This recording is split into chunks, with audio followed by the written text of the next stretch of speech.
How you build a Pokemon card store matters, especially in a hobby where money and trust are involved. Before this store goes live, I want to be clear about how I'm building it and what I'm choosing not to do along the way. This isn't advice, it's not a rant, and it's not me claiming to have everything figured out. I work full-time, sometimes 60 to 70 hours a week as an HVAC technician, and I'm raising a family. Because of that, I've made a conscious decision to build this slowly and deliberately, and to pay attention to what actually works for me as I go. The store isn't live yet.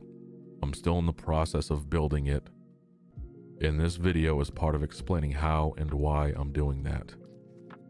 Not because I don't want it to succeed, but because I want it to succeed without costing me everything else. People spend real money in this hobby. Some of it is nostalgic, tied to childhood and memories, and some of it is financial. People are allocating money because they view Pokemon as an investable or speculative asset. Because of that, trust matters.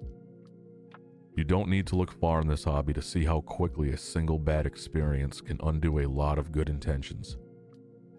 That's why one of the first shortcuts I'm avoiding is selling product I'm not fully confident in.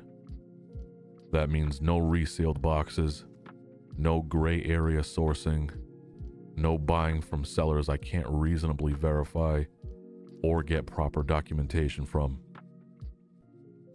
There are plenty of reputable sellers out there, especially in Japan, who move inventory quickly and professionally.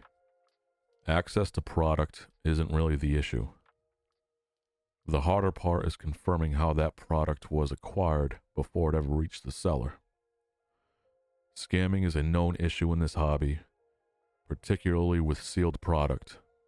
Sometimes it's obvious, sometimes it's subtle. It can be resealed boxes, it can be tampered packaging that looks fine at a glance.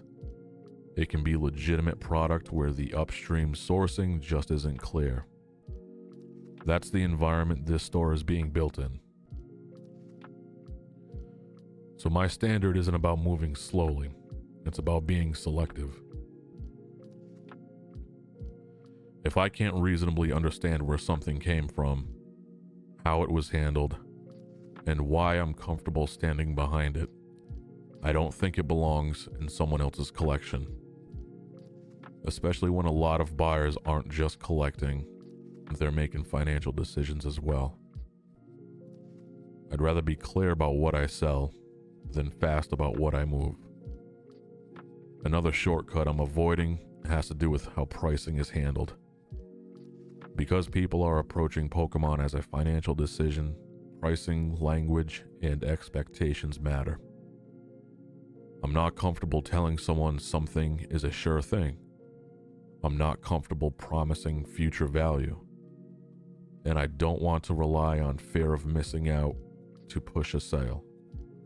Prices move, trends change, demand shifts. Nothing is guaranteed. So I price based on real current market data, not speculation or emotional momentum, and I continue refining that approach as I learn more. If something appreciates later, that's great. If it doesn't, that's part of the reality of this hobby. People deserve honest context, not pressure. At the same time, I'm also avoiding the race to be the cheapest seller online. Being the lowest price can move inventory quickly, but it usually creates pressure somewhere else. Margins disappear, quality slips, and corners start getting cut. That's not the experience I want associated with this store. I want orders packaged carefully, I want communication to be clear and timely, and I want people to know that if something goes wrong, it'll be handled properly. That requires pricing that's sustainable, not inflated, but not razor thin either. I'm focused on consistency, not volume. I'd rather build something reliable than compete in a race that rewards cutting corners.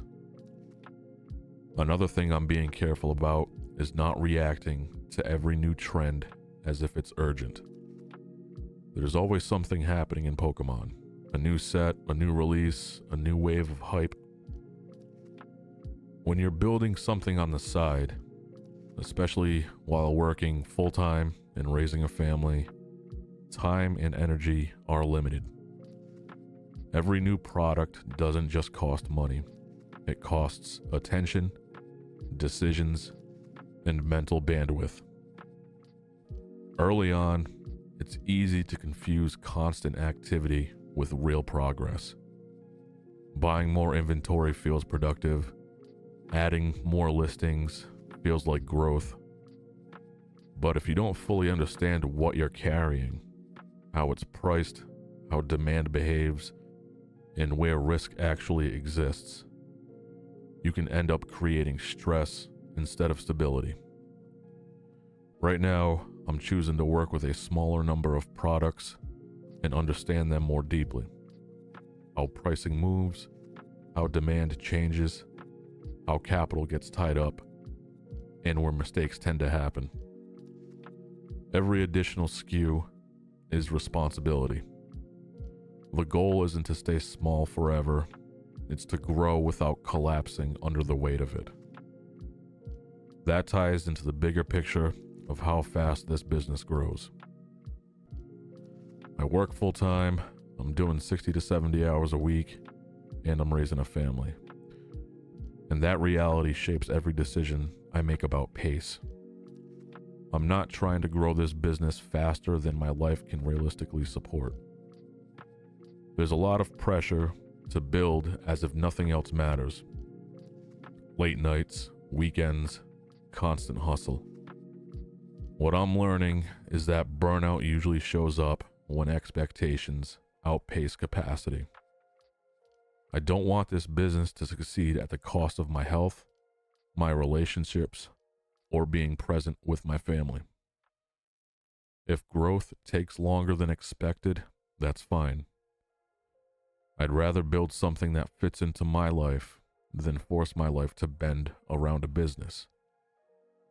That doesn't mean I'm not trying to grow, because I am. I want this store to expand over time. More inventory, better systems, more reach. But I want that growth to be earned and supported by systems and experience that already work. I'm not against scaling. I'm against scaling before the foundation can support it. And if you're working full-time, raising a family, and trying to build something on the side, slower progress doesn't mean you're doing it wrong. Often, it just means you're being honest about your limits. At the end of the day, all of this comes back to trust. Collectors remember how they're treated, especially when something doesn't go perfectly. They remember how their order arrived, how clearly things were communicated, and how issues were handled. Trust isn't built in one transaction. It's built through consistency over time. Shortcuts might work temporarily, but they usually show up later, when volume increases or pressure sets in.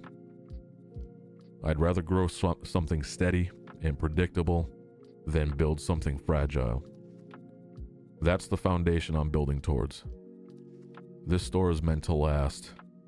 I want it to be something I can stand behind, and something my family can one day look back on and see that I built thoughtfully and responsibly. I'm continuing to learn as I go, refining what works, letting go of what doesn't, and adjusting as I gain more experience. If you want to follow along as I build this and get updates when the store goes live, feel free to subscribe. No pressure. If you care about Pokemon transparency and long-term thinking, you're in the right place.